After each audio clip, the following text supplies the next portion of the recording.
یہ ضد بڑی بری چیز. یہ ضد تو علماء یہود میں آئی ہے تو انہوں نے نبی کے سامنے ہوتے ہوئے ان کو ماننے سے انکار کر دیا. اللہ تعالیٰ ماتا نا ان الدین عند اللہ الاسلام، اللہ کے حضور تو صرف دین اسلام ہی ہے. وَمَخْتَلَفَ الَّذِينَ أُوتُوا الْكِتَابَ إِلَّا مِن بَعْدِ مَا جَاءَهُمُ الْعِلْمُ بَغْيًا بَيْنَهُمْ.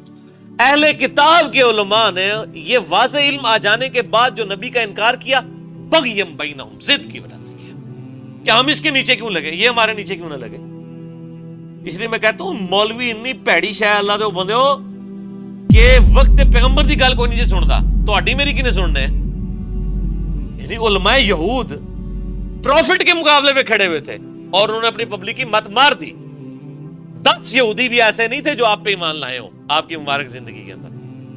حالانکہ قرآن پاک میں مکی قرآن 2/3 ہے، اس 2/3 کا بھی 2/3 یہودیوں کو ایڈریس کرتا ہے، لیکن آؤٹ پٹ یہ ہے قرآن پاک کی اس دعوت کی کہ 10 بندوں نے بھی ایمان قبول نہیں کیا یہودیوں میں سے. کیوں؟ بغیم بینہم. مولوی ان کے بڑے بڑے جو پادری بیٹھے ہوئے تھے وہ کہتے تھے یہ کل کے چھوکرا آ کے ہمیں بتائے گا. یعنی نبی علیہ السلام تو ان کے بچوں کی مانے دی تھے نا، عمر کے اعتبار سے دیکھا جائے. جہاں 70-80 سال کے بابے بیٹھے ہوں وہاں ایک 40 سال کا بندہ اگر دعوت حق لانچ کرے، یا 50 سال آپ علیہ السلام جب بھی نہیں مدینہ شریف میں گئے ہجرت کے وقت 52 ایئرس کے قریب ایج تھی، تو کس نے بات سننی ہے جناب؟ آج نہیں لوگ بات سن رہے. تو آپ یعنی یہ جو علماء کا فتنہ کتنا بڑا فتنہ ہے کہ اگر علماء ہر درمی پہ اتر آئیں تو وقت پیغمبر کی بات بھی کوئی نہیں سنتا. حضرت عیسیٰ علیہ السلام کے مقابلے پہ کون کھڑا ہوا تھا؟ علماء یہود. چلیں یہاں تو یہ تھا کہ نبی علیہ السلام بنو اسماعیل میں سے تھے اور یہودی جو بنی اسرائیل میں سے. حضرت عیسیٰ علیہ السلام تو آئے بھی خود یہودی نسل تھے، بنی اسرائیل تھے، ان کی بات بھی نہیں سنی صرف اس لیے کہ انہوں نے غلطیاں ہائی لائٹ کی. آج بھی آپ مولویوں کی غلطیاں ہائی لائٹ کریں، ان کی دم پہ آپ پاؤں رکھ کے دیکھیں، نہیں بات مانیں گے. اور خود انہوں نے ہر طرف ادھم مچایا ہوگا، ہر ایک کی غلطی ہائی لائٹ کریں گے.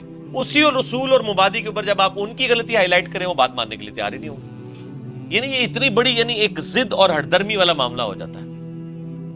اور ہمارے سب کانٹیننٹ کا تو میرے بھائی یہ بہت بڑا مسئلہ ہے. یعنی اس مسئلے سے آپ اپنی جان چھڑا ہی نہیں سکتے. اتنا بڑا ایشو بن چکا ہے سب کانٹیننٹ کے اندر کہ یہاں پر آپ اختلافی موضوعات کے بغیر کسی کو دین کی دعوت دے ہی نہیں سکتے.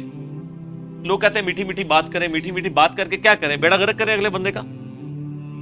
لوگ میٹھی باتیں سنتے رہتے ہیں پوری زندگی، نہ ان کی عقیدے کی اصلاح ہوتی ہے، نہ ان کے نماز کے طریقے کی اصلاح ہوتی ہے، نہ ان کو یہ پتا چلتا ہے کہ اللہ نے جو دین بھیجا تھا اپنے پیغمبر کے ذریعے وہ کیا ہے. بس وہ یہ سمجھتے ہیں دین یہ ہے کہ اچھا جی یہ جس مولوی کو میں سن رہا ہوں نا اس نے داڑھی رکھی ہوئی ہے، بس دین یہ ہے کہ میں نے داڑھی رکھ لینی ہے، میں نے پگڑی رکھ لینی ہے، شلوار ٹکروں سے اوپر کر لینی ہے، چاہے مجھے الف بے بھی دین کی نہ آتی ہو. دین تو بنیادی طور پہ علم کا نام ہے، عمل تو بعد میں آتا ہے. یہاں پہ لوگ نمازیں کب شروع کرتے ہیں؟ کسی کا جوان بیٹا مر گیا، کسی کی بیوی مر گئی، کسی کی ماں مر گئی تو نمازیں شروع کر دے گا. نمازیں کیسے شروع کرے گا؟ وہ اس کے محلے کی جو مسجد ہے نا، اس مسجد کا جو فرقہ ہے نا، اس فرقے میں وہ فلرش کرے گا. حالہ ہونا چاہیے تھا کہ اب اس نے اللہ کے لیے ڈسین کیا ہے، اتنی جیڑی مسجد ہوتے ہی جا بڑے آتے مطلب وہی کام شروع کرتا ہے. ہمارے محلے میں ایک واقعہ ہے کہ ہمارے محلے میں میری دادی ماں بتاتی ہیں، ایک وہ میری دادی ماں کی آلموسٹ ہم عمر ہی تھی، وہ فوت ہو چکی ہیں، تقریباً 70s کی ایج میں وہ فوت ہو گئی تھی. تو ان کے بارے میں دادی ماں بتا رہی تھی کہ یہ خاندان پہلے یعنی مسلمان تھا، سنی خاندان تھا. یہ جب وہ بوڑھی عورت پیدا ہوئی نا تو وہ جس باپ کے ہاں وہ اولاد پیدا ہوئی وہاں پہ ان کے گھر اولاد کوئی نہیں تھی. کتنے عرصے بعد اللہ نے ان کو بیٹی دی. اس بندے نے کبھی نماز روزہ کبھی کوئی چیز نہیں پرفارم کی تھی. یعنی میں بات کر رہا ہوں 19 کوئی 20-25 کے قریب کی، پاکستان بننے سے پہلے. ان کے گھر بیٹی ہوئی، وہ اتنا خوش ہوا کہ وہ مسجد میں چلا گیا شکرانے کے نفل پڑھنے کے لیے. اور وہ مسجد جو ہے وہ قادیانیوں کی عبادت گاہ تھی. وہ قادیانی ہو گیا، آج ان کی پوری نسل قادیانی ہے. استغفر اللہ پڑھ رہے ہوتے بریلوی دیوبندی اہل حدیث بھی انجی ہوئے ہوئے جائے. یعنی آپ نے کبھی دیکھا ہے کہ ایک بریلوی کی ماں مری ہو اور اس نے نمازیں شروع کر کے وہ اہل حدیث ہو گیا ہو؟ فلرشنگ بریلوی ہوگا وہ. وہ بریلویت میں ترقی کرے گا، اسلام میں نہیں۔ اہل حدیث جو ہے وہ اہل حدیثیت میں ترقی کرے گا، اسلام میں نہیں۔ ایک شیعہ تو وہ شیعت میں ترقی کرے گا۔ کبھی آپ نے سنا ہے کہ جی ایک شیعہ کا جوان بچہ مر گیا اور ماشاءاللہ وہ اس کے بعد سنی ہو گیا؟ نہیں، وہ پریکٹسنگ شیعہ ہو جائے گا۔